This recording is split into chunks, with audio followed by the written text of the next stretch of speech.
नमस्कार, आप देख रहे हैं न्यूज़ इंडिया टीवी 24। आपको बता दें, मुस्लिम राष्ट्रीय मंच के द्वारा ऑपरेशन सिंदूर आतंकवाद, दहशत, दंगा मुक्त भारत एक हिंद जय हिंद सम्मेलन में जाने का सौभाग्य प्राप्त हुआ। कार्यक्रम में मुख्य वक्ता के रूप में हम सबको आशीर्वाद प्रदान करने वाले, एक हिंद जय हिंद का नारा देश विदेश देने वाले राष्ट्रभक्ति आदरणीय डॉक्टर इंद्रेश कुमार का हम सबको आशीर्वाद प्रदान हुआ। कार्यक्रम का समापन राष्ट्रीय गान से हुआ। इस कार्यक्रम में पसमानदा समाज के राष्ट्र के पदाधिकारी व कई प्रदेशों के प्रदेश अध्यक्ष, अन्य पदाधिकारियों ने भी भाग लिया।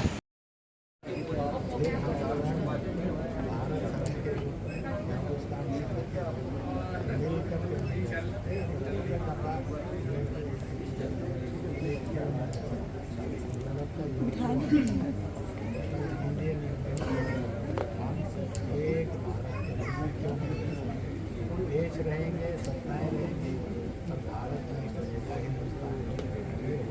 इंदिरा जी उस समय ये पोजीशन थे, 3 साल इंदिरा गांधी ने लगा दी थी। आप लोगों ने प्रदर्शन किए थे तत्कालीन जनसंघ से, 3 साल आप लोगों ने इस विषय को बोलते हुए कहा, गुवाहाटी में कहा, लखनऊ में कहा, मैंने जम्मू में भी बोला, दिल्ली भी बोला, मैं इसके अतिरिक्त इंदौर जब गया था तो वहां भी बोला, महाराष्ट्र गया था वहां भी बोला, और भी कुछ जगह पर मुस्लिम अच्छी बड़ी संख्या में गए थे।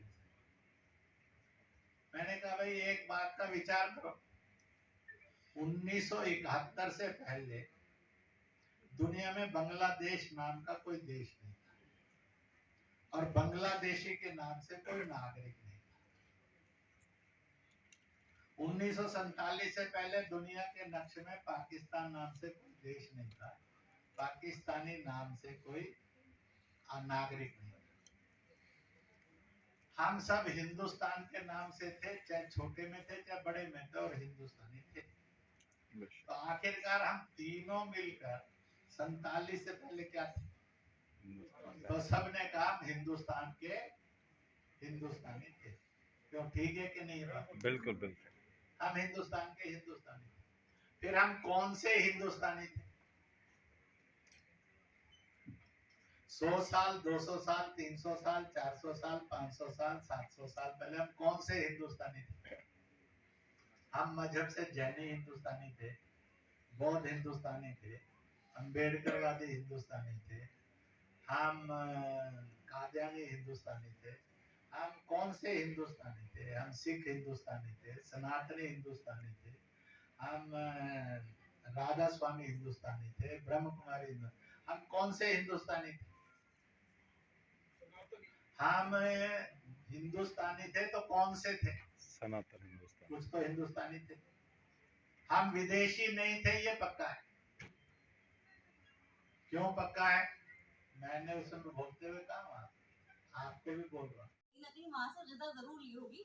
आएगा जब वो वक्त तो हिम्मत करूंगी मैं, होकर असीर आपकी नुसरत करूंगी मैं, हक की कदम कदम पे इशाअत करूंगी मैं, ऐलान सरेआम शहादत करूंगी मैं, होगा ये मुल्क है ये इशाअत उसूल की, सरनंगे फिर रही है नवासी रसूल की। तो ऐसे बहुत सारे अखबार आपको अदब में मिल जाएंगे। देखिए, जब हम लिटरेचर पढ़ते हैं तो बहुत सारी चीजों को सीखते हैं, और औरतों के पास लिटरेचर के अलावा कुछ होता नहीं है।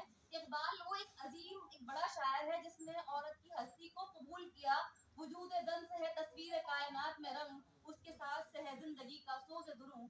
आप देखिए, अगर औरत ना हो तो आप और हम कोई और बैठ सकता है? औरत की सबसे खूबसूरत तकलीफ क्या होती है? उसकी औलाद। आप सब औरतों की औलादे हैं, हम सब औरतों की औलादे हैं। आप देखिए, अगर आप बेहतर हैं तो अपनी तकलीफ को, अपने आप को देखिए कि आपकी माँ ने आपको क्या बनाया है। तो ये बड़ा एहसान है। हमारे यहाँ औरतों को हमेशा एक तरह से कहा जाता है कि दबाया गया, लेकिन बहुत सारे आदमियों ने औरतों के लिए तो दूध के रिश्ते को बाकी गैर मुस्लिमों से ज्यादा मानता है। माँ का दूध पीने वाली अगर चचा की बेटी भी है या मामा की बेटी भी है तो उससे निकाह नहीं हो सकता। अगर मान लो दूध पी लिया, जिस बकरी का दूध पी लेता है इंसान, उस पर छुरी नहीं चलाता है। और मान लो आपने दूध पिया और दूध पीने के बाद में उसको कसाई को बेच दिया,